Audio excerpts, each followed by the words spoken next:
identifying individuals such as Ratko Mladic for genocide, civilian attacks, and terror. Second point of framing. Truth and Reconciliation Commissions, aka TRCs, focus on uncovering the truth, identifying the culprits, analyzing the extent of abuses, fostering new methods of healing and reconciliation.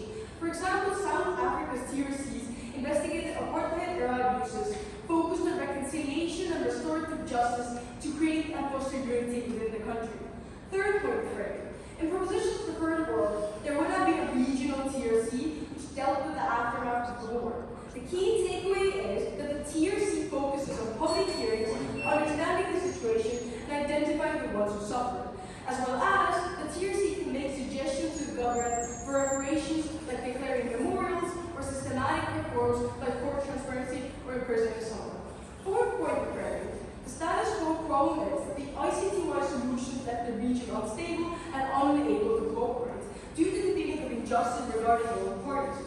We prefer a world in which the resolution to the conflicts would have focused on reconciliation. Our burden of proof to show that the TRC works better compared to the ICTY. The metric for this debate is to achieve a world which has moved on from the atrocities. Team Estonia is proud to present two arguments in this speech. Firstly, about post-conflict society, secondly, about regional solidity, and our third argument about international ramifications in our second speech. Before the POI.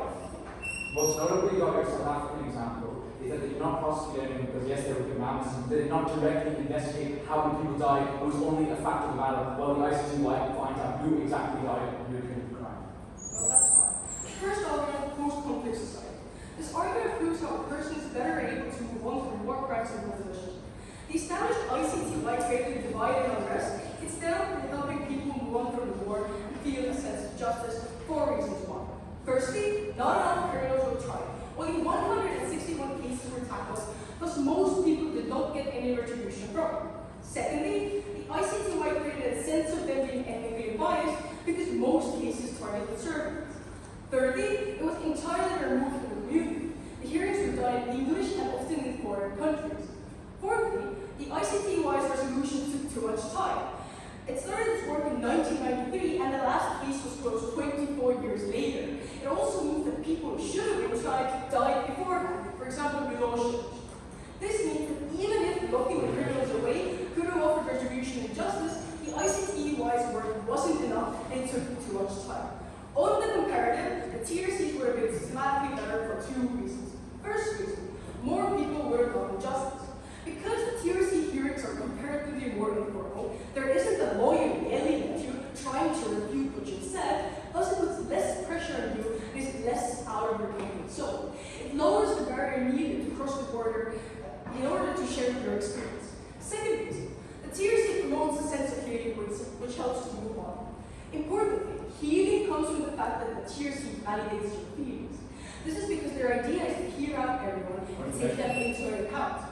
Uniquely, the fact that everyone who wishes has the opportunity to speak and that they are heard out by someone who has the authority to say that you've been heard on a formal level and that we recognize this pain as real is the fact that this will provide them this validation. This means that they are no longer alone. They don't have to think about the same topic again and again, doubt themselves whether these feelings are valid or not, and they can finally make peace with what happened.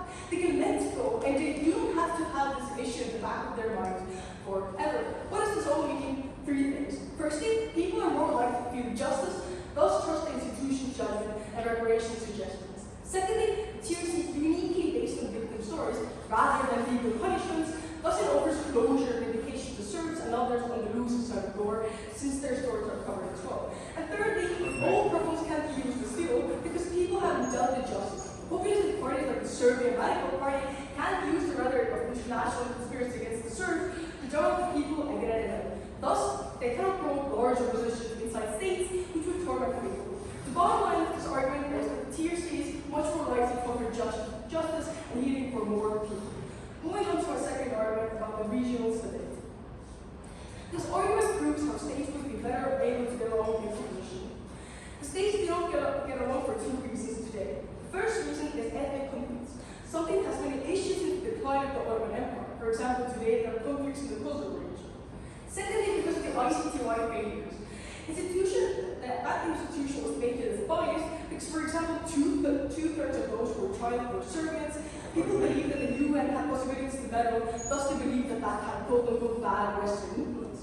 This all means that the verdicts that the ICTY gave did not bring any justice or final solutions because they're not widely agreed upon. Tell you that the ICTY worsened the relations between the states even further. There are two reasons as to why. First reason, it gave biased solutions, meaning that the ethnicities were never able to quote-unquote forgive the other side because they felt that the other side did not get the needed punishment. This feeling translates into worse relations between states. People are not willing to cooperate with each other, and states are not willing to compete people also on a national level. In 1 second. Serbia persecutes people today only when it's forced by the outside. For example, they want to get loans from the EU. Honesty is necessary for TRC's function and is illegal under international law. The UN would not be able to sponsor TRCs, there would have to be national ones to add to more ethnic truths and more conflict in the region. Today, it doesn't really matter if the group of analysts or not. We're talking about the fact that the healing, we tell you that the TRCs promote this healing while the ICTY does not. Second reason why the ICTY worsens the relations between the states. The ICTY wasted crucial time to worsen the relations. All the time spent on waiting for court verdicts or hiding criminals in their own country is time not spent building democratic institutions or not spent rebuilding the economy. The less time there's spent doing these things, the less there are strong state institutions. It's much easier for corrupt politicians to actually get into power and do other harms to the states. For example, Bork, the criminal Vodislavic, the Sheikh who got out of jail today, returned to politics. This is possible under the ICTY's rule. Did that state relations play out better outside of the region? Firstly, because there's more cooperation, bilateral agreements on operations, marketing breaks, etc. That is because collective mourning replaces the feeling of anger towards other groups, meaning that they're much more likely to cooperate between each other and understand where the other side is coming from. Secondly, the TRC supports democratic behavior. For example, Timor-Leste had a joint TRC with the government of Indonesia, which occupied Timor for 24 years. Because of this TRC, the Indonesian government accepted the Timor's narrative of past oppression and confirmed the findings of their TRC. This has aided in the consolidation of the Timor-Leste state. There's proofs of recognizing the truth with the former violator consolidated. All of the above will mean two things. Firstly, less conflict between different ethnicities, literal human lives saved, people's day-to-day well-being is higher. Secondly, increased regional cooperation, incredibly beneficial to have more cooperation in trade, to have cooperation in infrastructure project development. The bottom line is that the TRC allows justice, which brings closer governance. For all those reasons, aside from.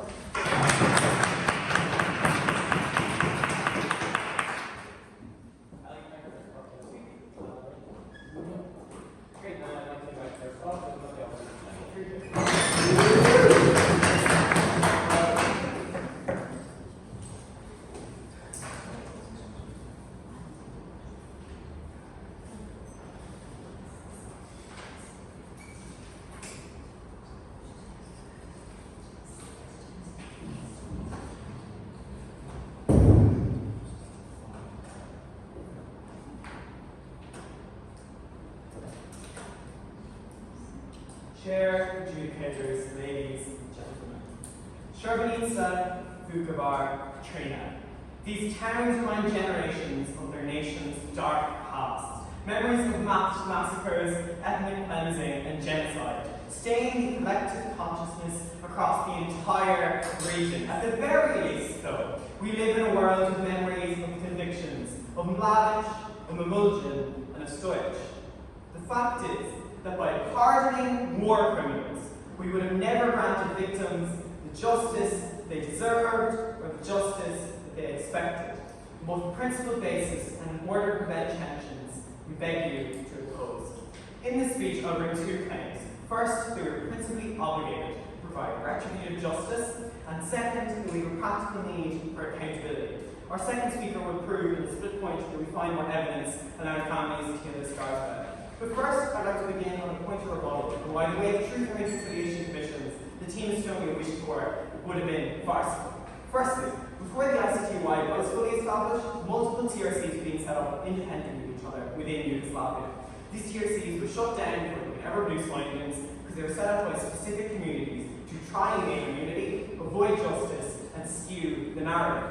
Secondly, the international community, which Team Estonia claims will administer these trials, had a revealed preference for criminal tribunals because the amnesty the TRC gives violates international law, and the UN cannot be involved in these processes that itself jeopardizing international law. This means the UN would likely have never set up a TRC in Yugoslavia, but instead there likely would have been 6 TRCs for the 6 republics of Yugoslavia, all with competing findings. Therefore, it is highly unlikely that any of Estonia's benefits actually accrue. So now, on to our first point on how we are principally obligated to provide retributive justice. Retributive justice requires criminals to receive a punishment proportional to their crime. Therefore, TRC does not achieve this on their side of the house.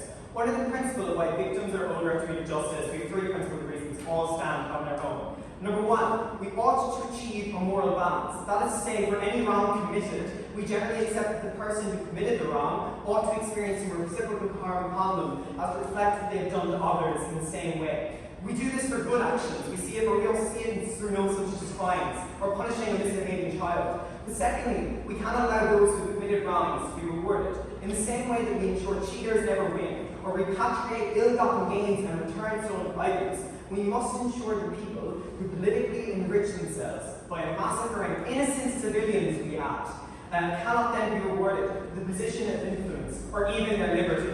Okay. Thirdly, the social contract. The states we live in limit our freedoms fundamentally and inherently by ruling over us with the threat of police violence, and in doing so, takes away our capacity to seek our own form of justice whenever we believe ourselves to be wronged. We generally accept this though, because the state is, in turn, meant to guarantee that when I am wronged, to protect us when I am wronged. For the state to justify expression of us, it owes us retributive justice whenever we're wronged. I shall take that as Yugoslavia had thousands of war criminals, yet the ICTY prosecuted 100. How was this principle even accepted on your side? On your side, the House prosecuted them, gave them all amnesty, and told them that we should now all move together. At least prosecuting some and giving answers to some is better than anything you can ever get on your side of the House. So why are these morally accountable and cannot fulfill this principle?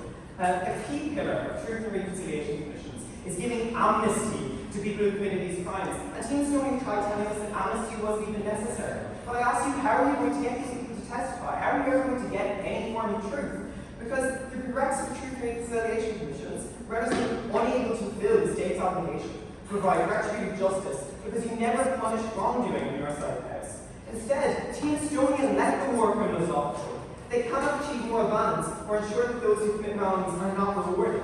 TRCs breach the social contract we talked about. The social contract requires retributive justice, and this is principle wrong that Team Estonia cannot overcome. Notably, this material is sufficient for us to win this debate on its own. This should be weighed much more highly than impacting material, because this is certain. The second that Yugoslavia obstacled TRCs instead of the ICTY, a principle wrong has been committed. Team Estonia is telling you to imagine a world which doesn't exist, which is highly speculative. We don't know how TRCs would have been set up. We don't know who would have conducted them, and we don't know people's reaction to them, but we do know the certain principle. Moving on to the second point, the practical need for accountability.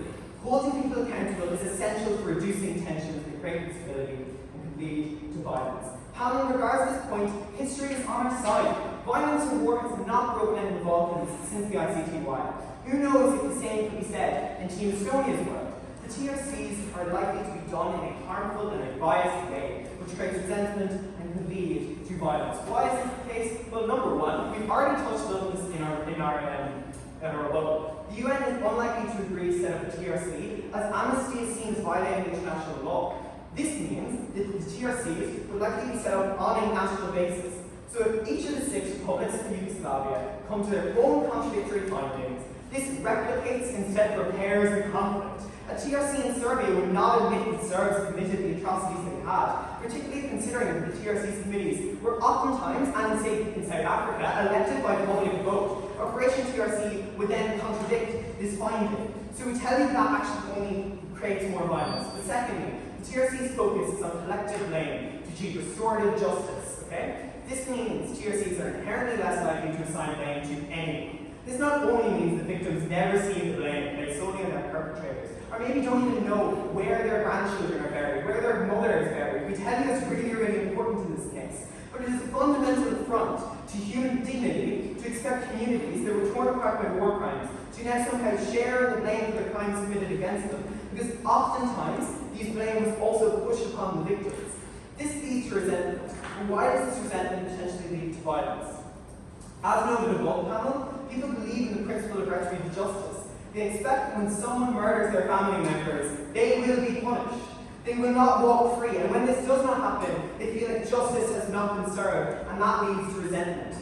B, there's also likely a negative discourse around this. When people discuss this process, they do not discuss the findings on page 43 of the report. They discuss how the war criminal who murdered my mother got amnesty. This plays into discourse that how people have been wronged. There's also likely opportunistic politicians who capitalize off this anger, therefore reproducing this negative discourse even further. Thirdly, the UN High Representative for Bosnia, as of right now, can prevent anyone convicted by the ICTY from running for office. When you give people amnesty, you are saying that they are no longer responsible for any crimes. You're no longer able to prevent war criminals from running for office in Bosnia. Meaning Bosniaks, they have to be ruled by the very people who massacred their own loved ones, panel. When there is resentment and politics perpetrates these narratives, that is when those militias dig up their newly buried guns. That is when people lose faith in the state's ability to provide justice and instead believe they should take punishment into their own hands through violence. On our side, the ICTY is significantly less likely to incur these harms. Families who have lost relatives get to see perpetrators put behind bars as opposed to in their parliaments.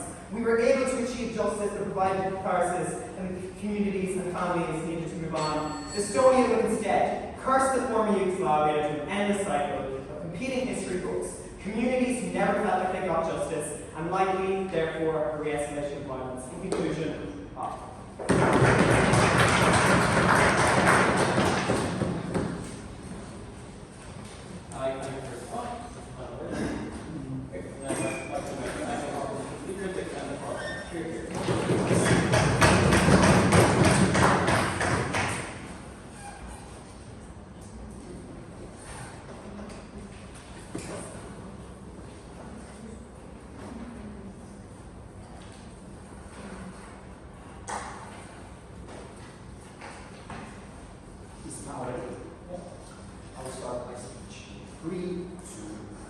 Your panel of opposition tells you that everyone in the Balkan region has all of their justice being fulfilled. No one hates everyone at that anymore. We tell you that if you look at the European football cup right now, in the match between Albania and Croatia, you saw everyone singing on the pitch about killing Serbians. We tell you that this is the world that the ICTY has created. No one has a sense of justice. No one has moved on from the war, and the eternal hate in the region is still on. We tell you that we have a unique mechanism on side proposition how we can fix it through TRCs. We give you healing, a way or a thing we have never tried in the region before, a thing that has a different approach from all of the historical failures that have happened in the region. We give you a unique mechanism that gets zero response from outside opposition when they keep blabbering about the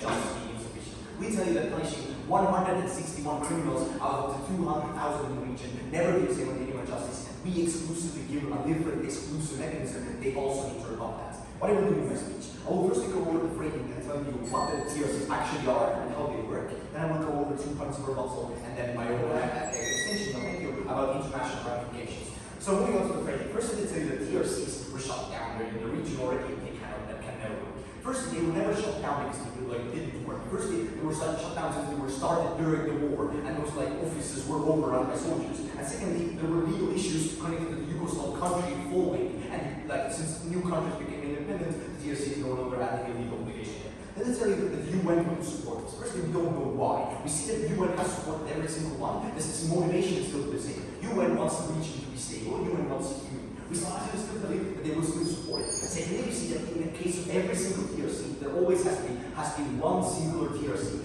There was not the separate TRCs for Timor-Leste and Indonesia. There was a singular one. They can be composed of multiple countries. We don't see the issues with the regional things working. And lastly, we tell you that they are mostly focused on governmental support. We tell you that even if you don't get international support, they can still work because countries want to move on, countries want other countries' criminals to be prosecuted in the region. Therefore, Serbia will fund their TRCs, Croatia will fund this, etc. Okay, moving on to the first point for rebuttal. Do we actually get justice on their side?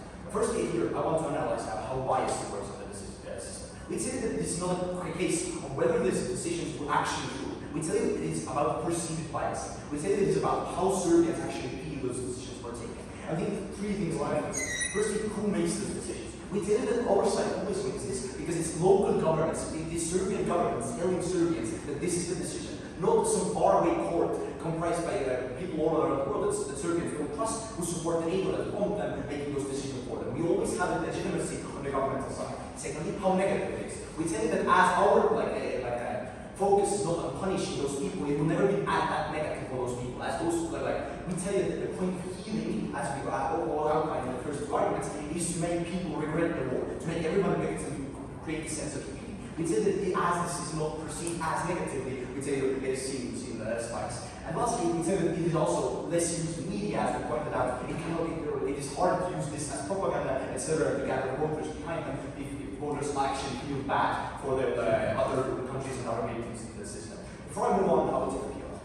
It's highly unlikely voters will feel bad. When Croatia blames Serbians, Serbians blame Croats, we tell you tensions will only ever escalate. Politicians, you never ever heal any tensions. Yes, that is what is happening currently in your world, and we create a sense of healing. Now let's analyze why we also can get justice under our system. First, we will tell you that it is basically a system of cooperation. If Serbia wants Croatians to be punished, he also has to punish Serbians. He also has to give up Serbian criminals under that system. We tell you there's two outcomes here. Firstly, they will give up those criminals because that's what the people want. People want, in Serbia, want Croatians to be punished, therefore people are willing to give up the Serbians. And in the other case, when they don't want to give up their own criminals, that means that they don't hate those Croatians that much. In that case, we tell you that our system has worked because those countries do not hate the other side that much anymore. They are caring about their own people more, they don't want others to be punished. Therefore, we tell you that since cooperation, we will always have those criminals be prosecuted on both sides.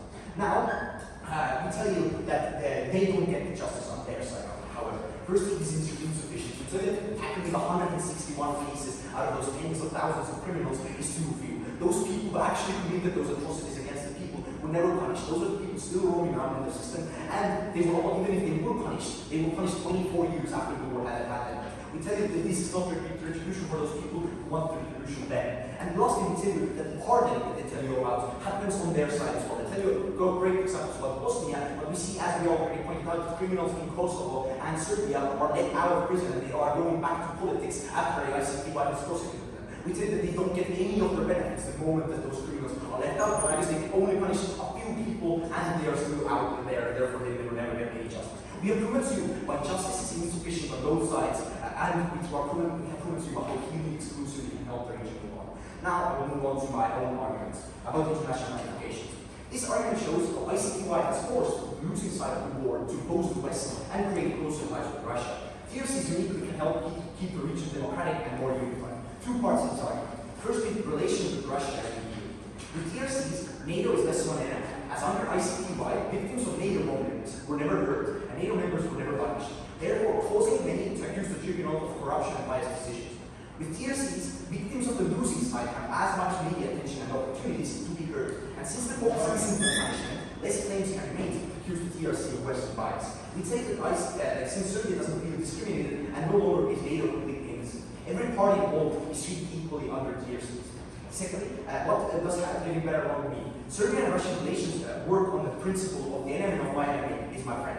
Meaning every bit of hate Serbia has towards the EU and other Balkans increases how much power Russia has in the area. By decreasing the hate between the parties and the TRCs, we firstly cause Serbia to not need Russian backing and security assurance to exist. Secondly, we also make it harder for Russia to influence the state when people don't hate the West so much and they can get better along. Further, this also means that Serbians are more likely to work together with the EU. Trade could increase, politics could be less hateful, etc. We can get Serbia closer to West by offering an alternative to Russia. This means that we can stop the spread of influence from oppressive autocracy of Russia and that currently undermines European values and security. The second point of this argument is phosphorus of democratic Balkans.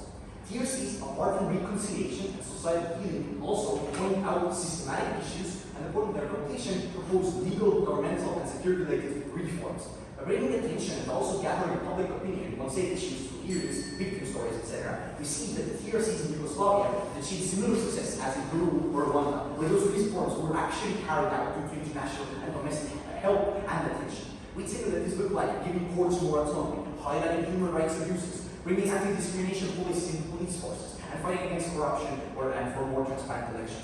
Further, we have already seen the European Union supporting similar causes in Bulgaria and Romania, when, before they were accepted into the EU, where they funded the European Union funded fights against corruption and authoritarianism in the country. Under proposition, we have brought more attention to those issues through PRCs, which can actually find out these systematic issues. And secondly, we have a powerful agent as the European Union who can use their funds and to support those incentives, since we improve our relations with the West. This argument uniquely shows that we have achieved a better world on an international level as Russian influence is weaker and authoritarianism is less prevalent. Europe does not need to have a security threat in its underbelly that needs constant attention and concerns from politics and military planning. And secondly, we can actually help better the situation in safe countries by knowing what issues trouble the region and have resources to fix it, bringing democracy and prosperity in the region. The kind of healing is the way to go. Justice by punishing has never worked. Thank you because of this.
Chair, adjudicators, ladies and gentlemen.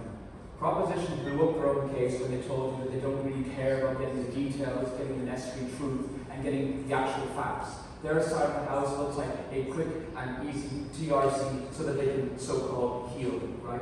Truth, we say, is a key part of giving people that literal capability to come to terms with what exactly happened and to thus begin the process of reconciliation and healing. Prop takes us away from the victims of massacre, as we heard from our first. But before this, I want to give a few pieces of clarifications, right? Firstly, we want to just reassert, and this is really important, that amnesty is a necessary condition for TRCs, right? This is a baseline for any TRC, whether it was in El Salvador or South Africa, right? In the sense, but also it just has to happen on their side of the house, because if there's no amnesty, then what is the incentive for these leaders who orchestrate this whole event, or for people in general to go up in the first place? Is it out of goodwill? They've described that the ethnic tensions are at a boiling point still, so therefore I don't buy this. But secondly, another big clarification is that what does this TRC look like? They said it looks like EU, UN, how there are a few contradictions, but say it could be regional as well. Panel, if they do not give you there, they do not have the fiat to assert that it will just be UN, EU. So far, they've only said because of stability. Well, the key way up here is this, i.e., the UN, the EU has human rights obligations. The ICJ has already ruled, right, that the actions of the war criminals in the Yugoslav wars amounts to genocide. Therefore, if they sponsor like a TRC where people are given literal amnesty for these fundamental crimes, that is destabilizing. Therefore, it goes directly against their interests to do so. We told you that it more looks like ethnic truths, right, which leads to way more violence. And taking their example of the Serb TRC, literally it was just packed with Serbian people, Serbian politicians, whose only objective was to twist the truth as to justify their genocidal crimes in Bosnia. So, I'm going to move on to a key other piece of rebuttal here. They said that they get more stability, right? Because they get more reconciliation and this type of thing. We told you that they're not going to get reconciliation. I'm going to prove this later. But also, the whole metric about we can spend less resources doing the TRC, that's completely symmetrical, right? Like, it's not a big, like, on our side of the house, we tend to get more resources because the ICTY is doing it, right? Also, another piece is that it's unclear how they get mass reconciliation, right? I think it works in the sense that because they get collective justice and then people can come on, it isn't very clear, right? This is very important for the case. We told you because people have Abrahamic views of justice, right, in this region, they think that justice is, unfortunately for us, an eye for an eye. Therefore, I don't necessarily know why restorative is better on our side of the house, especially when we take into consideration our principle. But quickly as well, they say we only get the big people and that this is really bad, right? Well, they still get that, and they get, I'm not sure who they get, well, they get no one because they have amnesty, right? We still get 161 indicted, and there's a very diverse mix of people. There's Serbs, Croats, and Bosniaks, right? But even if, right, this TRC would likely still investigate only these big people, therefore they don't investigate, let's say, the foot soldiers, as they say. But even if as well, getting them here is still very important because they orchestrated this themselves. That was the key objective of the ICTY. And it did pretty well. It got Stojic, Malmujic from Bosnia, and Vladic, right? It's pretty good, right? But on the comparatives as well, they do not get any of this. So if they complain, oh, we only get these certain guys, well, they're granting amnesty, as we proved in Pakistan. So where are we in this debate? No, thank you. The important thing is this, our principle remains, right? And we have to weigh this principle very importantly because there are certain certainties to it, right? I.e., we're not necessarily sure if there could be more violence on their side of the house. It is comparatively unclear, right? But also, it's really fundamental because our principle essentially protects human dignity, while on their side of the house, they have to make sure, oh yes, the victims of genocide, literal massacres, have to share this collective justice. What a joke. Sorry. Okay, moving on. Moving on to the first point, i.e., in weighing this, we're kind of about weighing, we're going to take down the substantive pieces. Our thesis, we're moving on to our third piece of substantive, i.e., we uncover more truths. The thesis statement is this: the inherent nature and likely faults of TRCs mean that the families of those massacred would have found out far less crucial facts about what happened to their loved ones in propositions world, which prevents the closure and the long-term healing that they want. Why do TRCs fail to get every necessary detail? Firstly, because the goal of TRC isn't a general report, right? It's rather than a specific detailed account of what exactly happened at every massacre. As you can see this in the report done for El Salvador, for South Africa. They openly conceded when I gave a point of information that they'd rather have that trade-off. That's just really bad, and I'll show you why. Secondly, TRCs tend to opt out for a relatively quick process of 1 to 2 years so that they try to promote the general message of reconciliation and moving on from violence, but they just spend less time getting the truth. Thirdly, because even if for some reason the TRCs in this context would have looked radically different, right? The historical fact is that it did look like a Serb TRC or perhaps a Croatian TRC. It is quite unlikely that you get full compliance with this process. This is especially true if they say it's standard when we don't get amnesty, right? Because listen, when there is either blanket amnesty or lack of effort towards prosecutions, as they've said on their side, perhaps not have a prosecutor shouting at someone, then there's little threat to actually come forward and no reason to come forward at all, right? But it also means all it would take on their side of the house, as they've shown, for Vladic to come out like as a Serb and say, we're not going to go to the TRC if we disapprove, and if you go there, you're not a real Serb. And then the social pressure would have prevented even the foot soldiers from coming forward on their side of the house. Fourthly, moreover, unless you are preparing testimony with the thorough on-the-ground fact-finding processes that the ICTY employs, people could just easily lie at TRC, right? What literally stopping them? There's no punishment. With little chance of ever being caught, and this likely would have done so, as an actual here, morally wrong than they did. They said this as well in their first, they won't have to, let's say, tell them everywhere, which is destructive. Before I go on to the key change, yes. When we imprison 20 people and they get 161, comparatively it makes no difference since thousands are still out there. We tell you that having those victim stories and decreased bias can help the region exclusively. I understand your point. The issue is what context has happened. We told you it looks like regional, right? So what's going to happen in the Serb TRC is they're going to get all the victims of, let's say, genuine massacres that happened to Serbs, but no other else, right? And that's going to make the Croats and the Bosniaks 10 times more angry than on our side of the house. So, how do we uncover the necessary information on our side of the house through the TRC, through the ICTY to start the chain?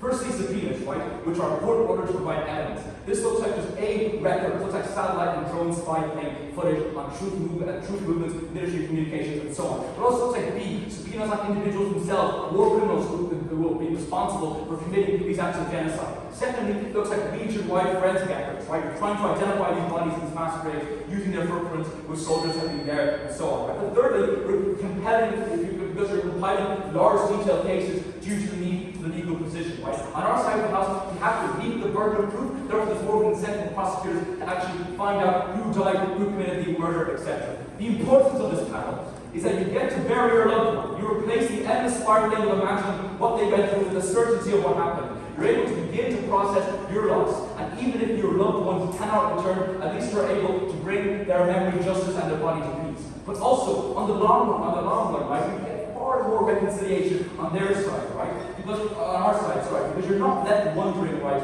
Was your neighbor the one that murdered your loved one, or was it you stop obsessing about whether this happened or that happened? Because they don't get that level of detail, right? And then we're able to move on in the sense that you actually provide people more catharsis in the sense that when they find out who killed their loved ones, we get this on our side of the house. Instead of random collective punishment things which you haven't necessarily proven. In Wales today, we've been on scale because this affects every single person within the Yugoslav region, and secondly, it's the severity. Our principle still remains, panel, and our principle tells you that without retributive justice, people will be angry, people will be hurt, their dignity will be violated. Thank you very much for what I was doing.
Yesterday, after 34 years of waiting, Canada Shaw was finally convicted in prison.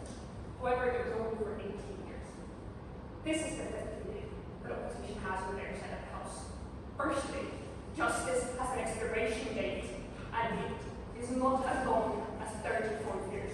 During all of that time, opposition leaves their people to be internalized within their anger. It leaves all of those people suffering. Secondly, I don't think that 18 years for a genocide is the eye for an eye principle that opposition claims that they have.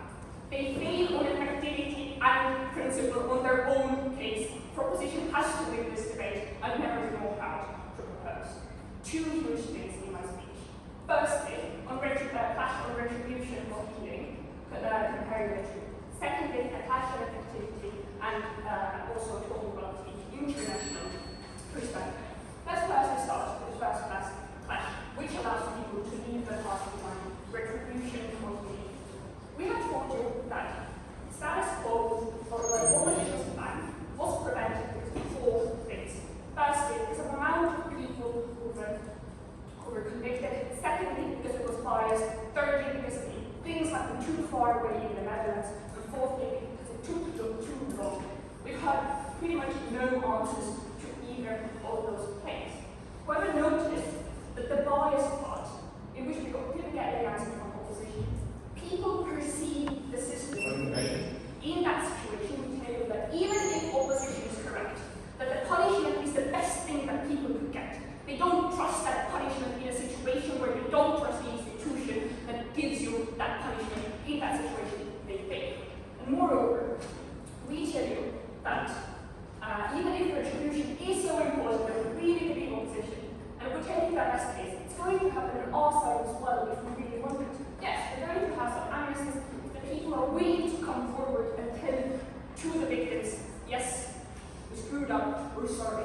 However, in a situation where all of those war criminals are really so bad, in a situation where all of those people demand for these people to go to jail, it's going to happen on our side of the house because motivation builds compromise. We tell you that in a situation where Serbians would want to see a Croat go to jail, they are willing to put one Serbian in jail as well to get the other side benefits. Even if it is a smaller amount, and we're completely willing to concede that, the worst people go to jail in our side of the house as well, we get the majority of impacts on their side of the house. And it is even better, because the people now don't see the system as biased, because in a situation where their own people are there testifying, in a situation where their own people are finally being heard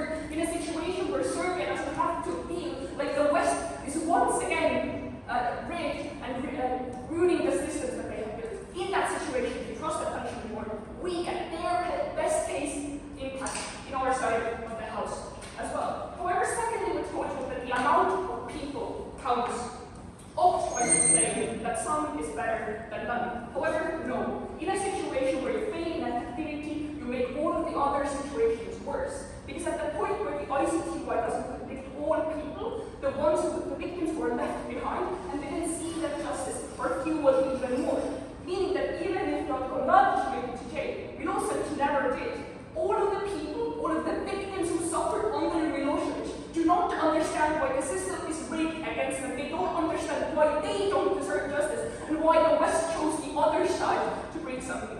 In that situation, all of the backgrounds that will tell you about regional cooperation fail because you're not willing to do so. However, on the comparative, we take three things.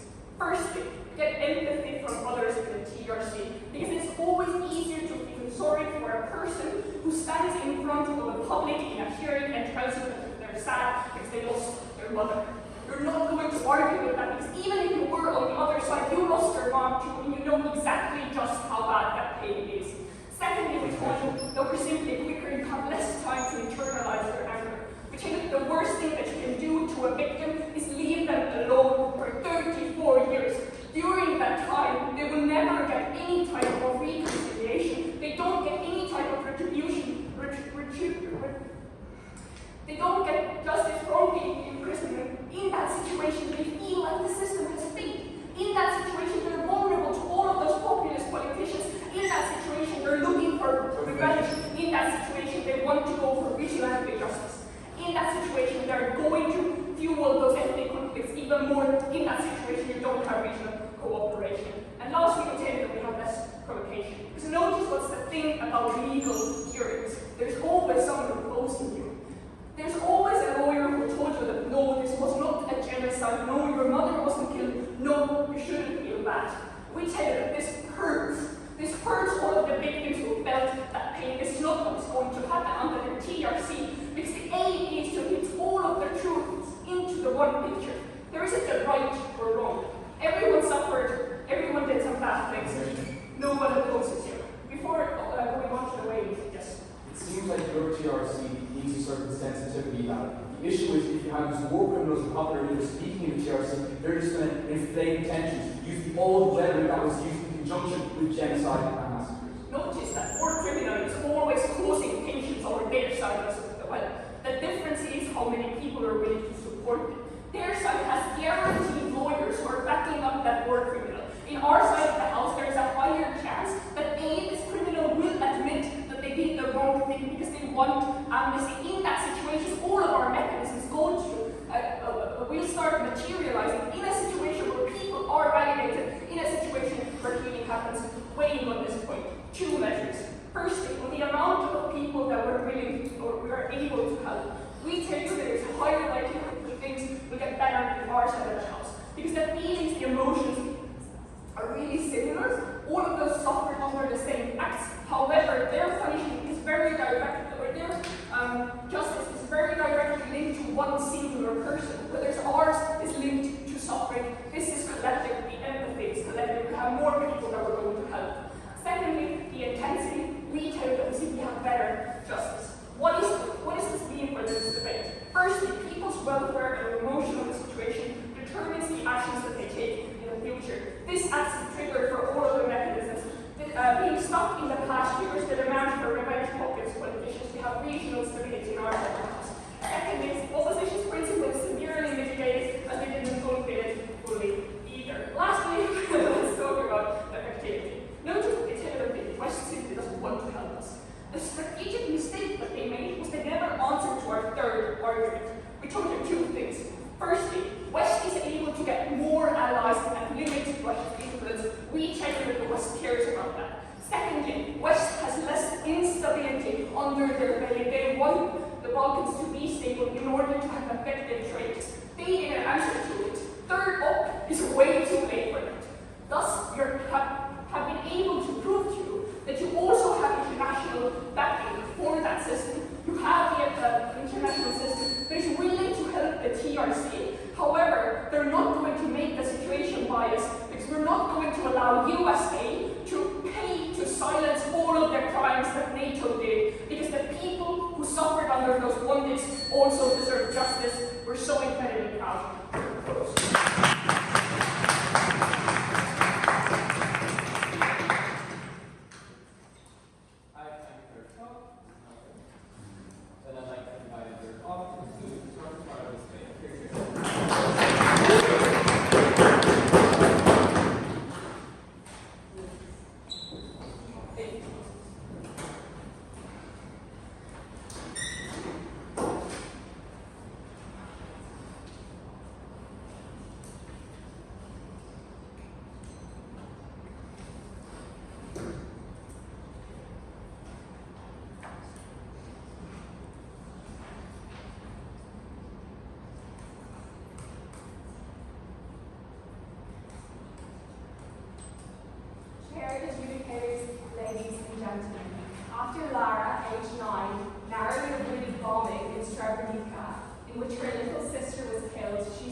try and distract ourselves from the war. Now my playground is gone and my sister with it.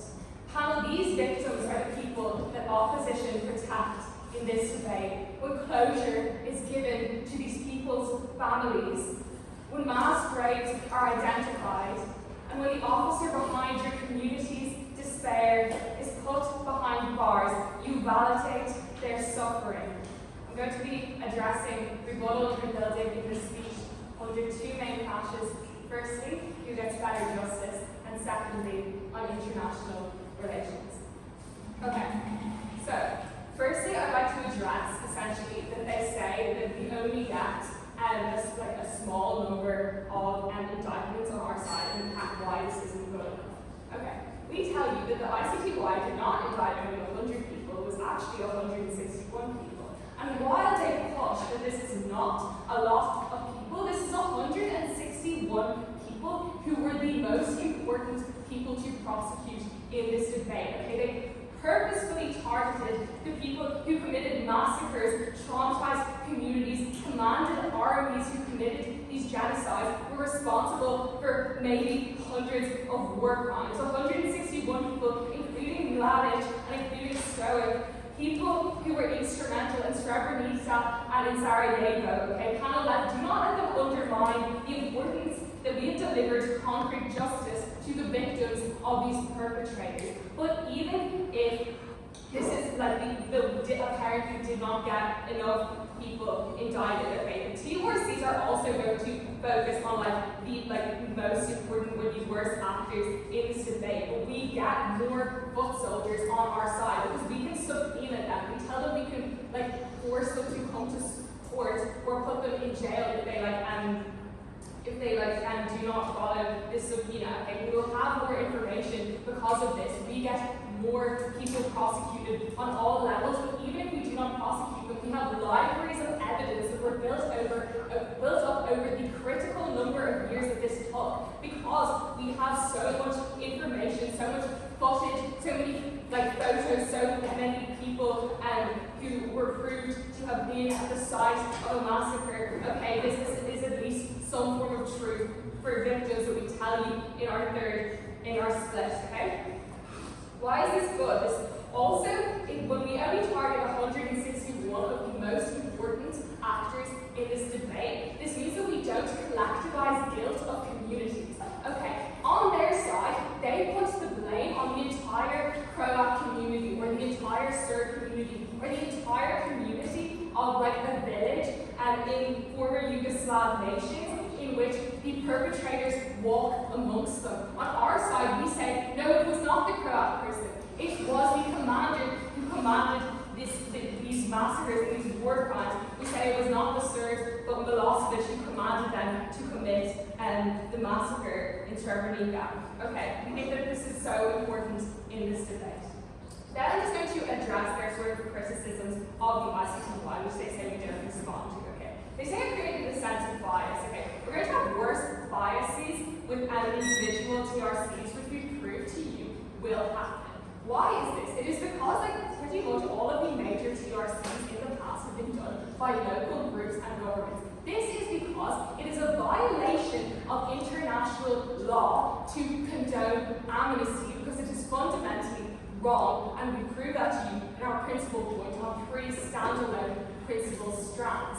Okay, we think that the UN then cannot condone this because they completely rely on people buying into international law to literally function. This is the same for the EU or any other group. They cannot get this on their side. Okay. They tell us that this is removed from the community, but I think when we actually get justice and retribution for victims, this is much more important, and we also get more victim testimonies, which we can collectivize to get one unique truth and one unifying truth, which is better for communities. And then they say, essentially, this took too long, but we literally spent years gathering information, looking at surveillance footage, gathering and collectivizing victim testimonies, then identifying the footprints at the site of a massacre and matching them to the boot of a commander. Okay, this is why it takes so long, because of the libraries of evidence that we have built up. Okay, we're told, and I'm just going to move on to the point that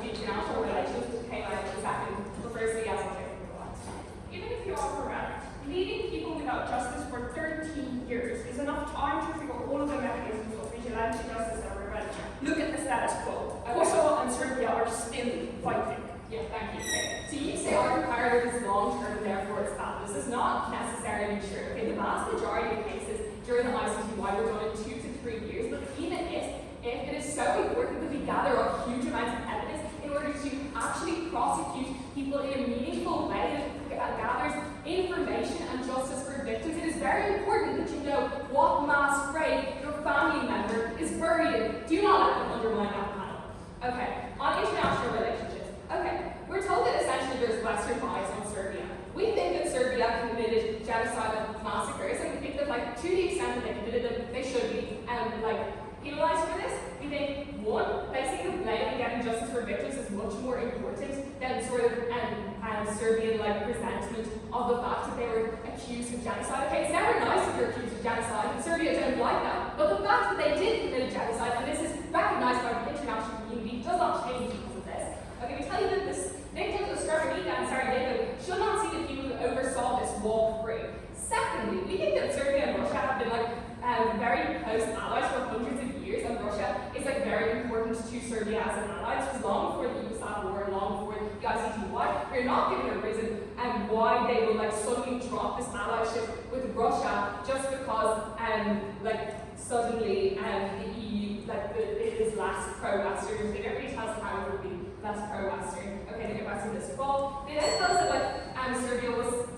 We tell you that Serbia will also still blame Croats for the war. They literally committed a genocide against them, and they refuse to admit this. So when Croatia are literally an ally of the West and the EU now, why would Serbia ally with them? No, they would refuse to ally with them. Okay, then they tell us that this will get us better systematic issues. We tell you that in South Africa and El Salvador, so many TRCs, so many recommendations were made, so many recommendations of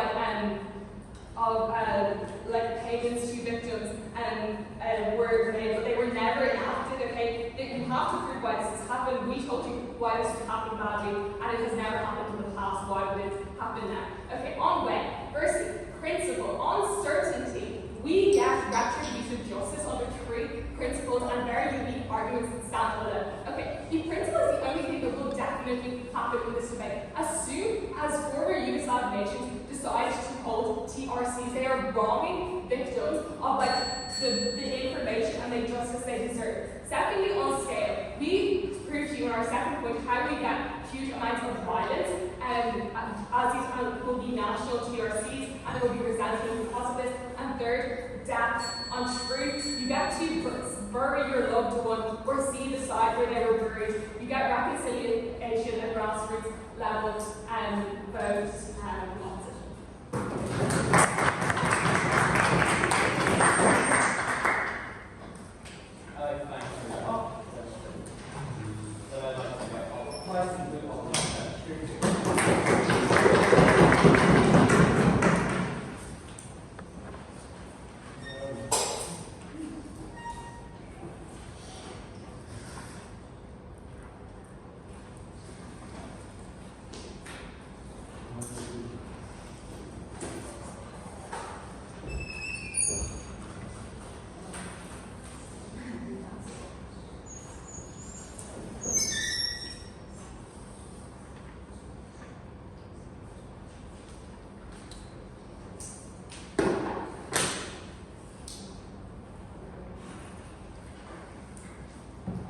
Chair, adjudicators, ladies and gentlemen, we want to first say, as that opposition, that there is an awful lot of uncertainty within this debate, but there is one key certain thing that we can stand with. We can stand with the principle that people ought to have some form of recourse, that the social contract ought not to be violated time and time again, and that some justice must come from it.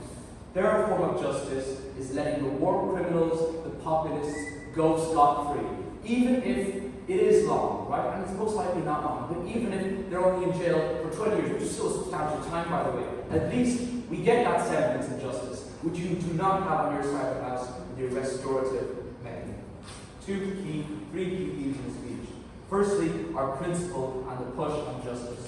We gave, from the very top, a very strong push on the importance of our principle. It was 3-pronged. It was what the social contract was about, the obligation to give people back their rights, etc. Their comparative was a little messy, right? Amnesty kind of to no amnesty, right? Retributive justice they can have on their side to some degree. I don't necessarily know how they do it and how likely this will make it so that the TRCs work, or they just don't prosecute anyone with amnesty, right? But it's still very unclear. Is Serbia prosecuting these people? Is Serbia heading its own TRC, which we told you is actually really, really bad?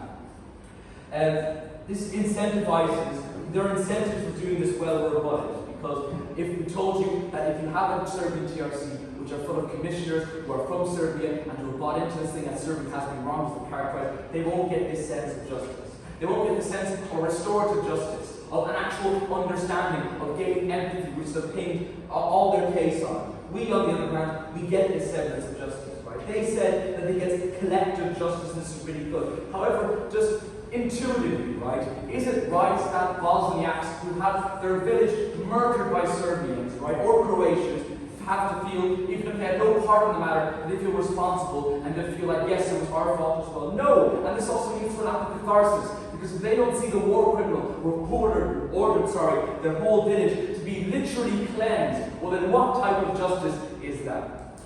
There is one certain thing that we can say is the principle, right? And you know, and even they said it's very long term. I've heard gave very good reasons for why. Well, listen, the majority of cases were only 2 or 3 years, maybe 5 years. They cherry pick examples of evidence. But even if so, it's still important to collect that truth and then get this justice. Secondly, they said secondly the theme on kind of the truth and this healing process. We got a very key question on our side, which was we get better truth. They conceded this from the very beginning. Considering that truth is a necessary condition for healing, as I said in my speech, and as was said in third and first, therefore, if they get less truth and victims aren't able to know where their dead relatives, their dead loved ones are buried, well then how can they move on? Surely they'll still have a degree of grudge or of anger, and that means that people have tension, and that means that people are more likely to distrust the state that they've been in, because their social contract, their fundamental human dignity has been violated. We get all of this. We know where the bodies of people who have died in these massacres are. They've conceded that they don't, and just intuitively, that's just wrong. Thirdly, on stability. We think that this was a really minor clash at the end of the day, because it kind of got very unclear with alliances to the West and Russia. I don't even know how symmetrical, it seems very symmetrical as well, right?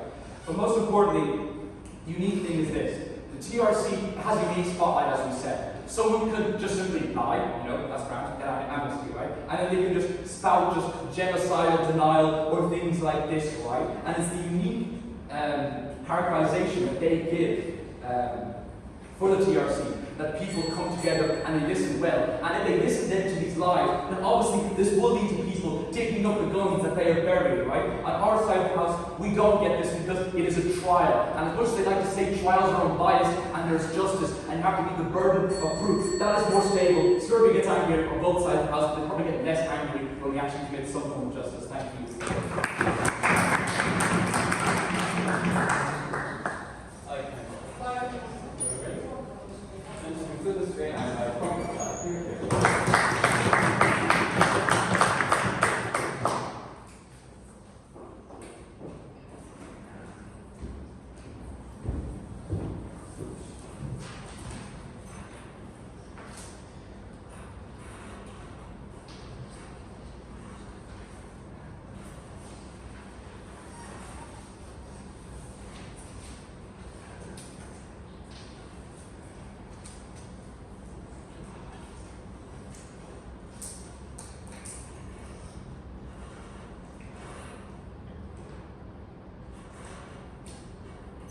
The opposing side's war has happened. None of the benefits that tribes have ever realized. The region unstable, people don't know.